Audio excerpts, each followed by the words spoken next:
Hey, coucou tout le monde, j'espère que vous allez bien. Bienvenue en cuisine avec Brigitte. Et oui, me revoilà pour une petite recette légère et gourmande. Si tu ne connais pas encore le principe de cette chaîne, c'est tout simple. Je fais des plats, des desserts, tout ça super gourmand, mais tout ça super allégé.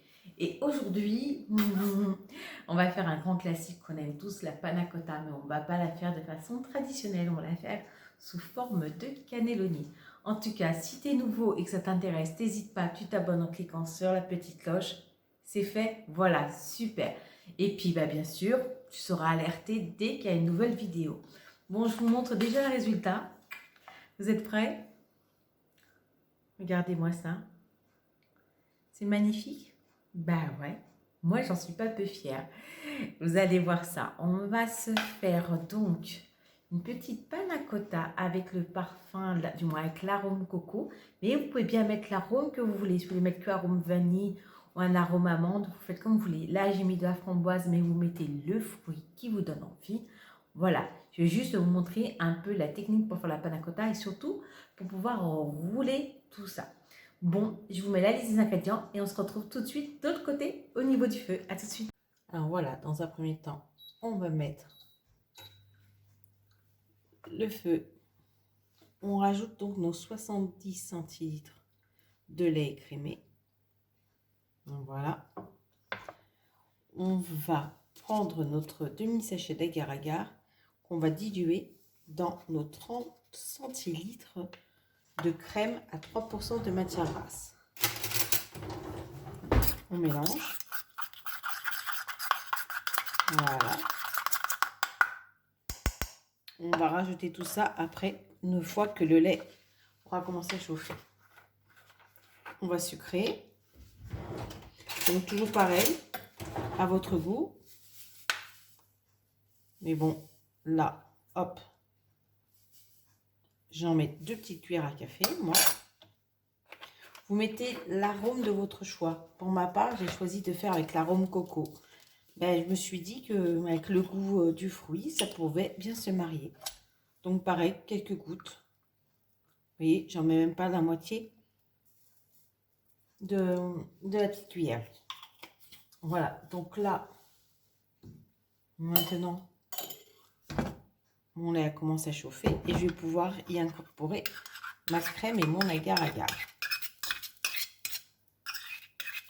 Hop, on pense bien à tout bien racler le fond. Voilà.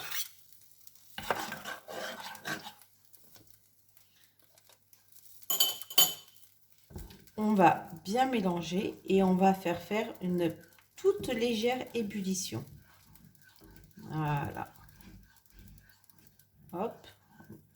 Répartis bien tout le mélange crème agar-agar dans le lait.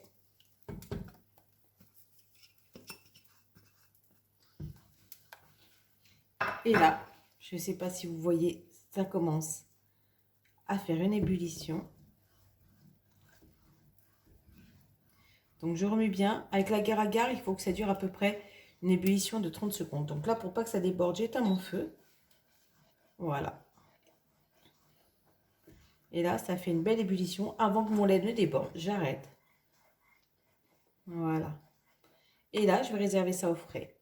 A tout de suite. J'ai pris une assiette plate, j'ai mis un film étirable dessus. Et je vais prendre tout mon mélange que je vais essayer de répartir uniformément. Voilà. Essayez de faire aller partout pour avoir une belle surface. Alors là, tout dépend de l'arôme que vous y avez mis et de ce que vous voulez donner comme apparence. Moi, pour ma part, vu que je vais faire à la noix de coco, je vais peut-être y parsemer un peu de noix de coco râpée dessus. Allez, à tout de suite. Alors, j'ai sorti ma noix de coco râpée. Vu que j'avais mis l'arôme coco, ça devrait bien se marier avec. Voilà, j'en prends vraiment, vous avez vu, une toute petite pincée. Et je le mets dès maintenant dessus, comme ça, il sera figé directement dans l'agar-agar, dans le mélange de notre panna cotta. Voilà. Vous avez vu, j'en mets vraiment pas beaucoup. Hop. Et tout ça, ça va rester d'abord là le temps de refroidir. Ensuite, ça ira au frais. Alors voilà, ma panna cotta a bien pris au froid. Donc maintenant, ce que je fais, c'est qu'à peu près 1,5 cm du bord, j'y mets mes framboises. Je ne sais pas si vous voyez. Voilà. Là, je prends mon film étirable. Je rabats sur mes framboises. J'appuie un peu, je laisse appuyer et hop. Et on va tourner. Hop.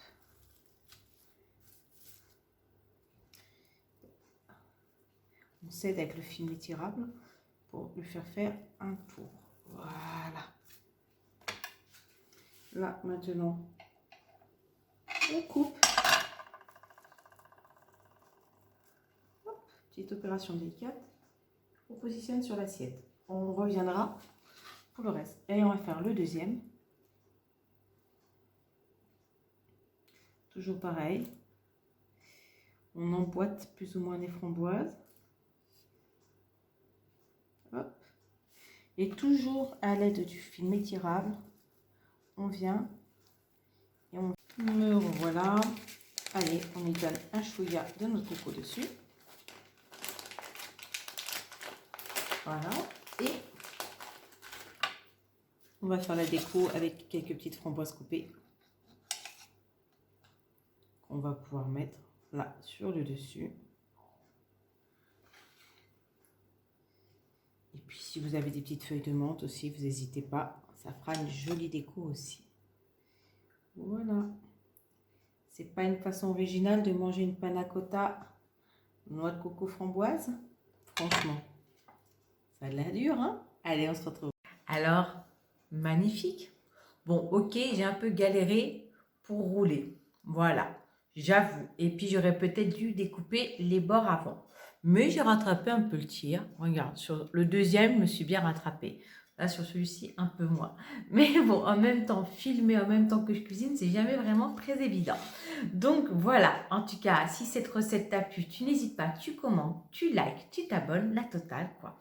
Puis là, si je viens pas de te prouver, encore une fois, que la gourmandise n'est vraiment pas un vilain défaut, parce que là, autant te dire que ça va en jeter. Imagine, tu as des invités, ça claque pas, franchement, ça claque grave. Voilà, bon, écoute, là-dessus, je te dis à très vite pour de nouvelles vidéos et je te fais plein d'énormissimes bisous. À très vite, ciao, ciao.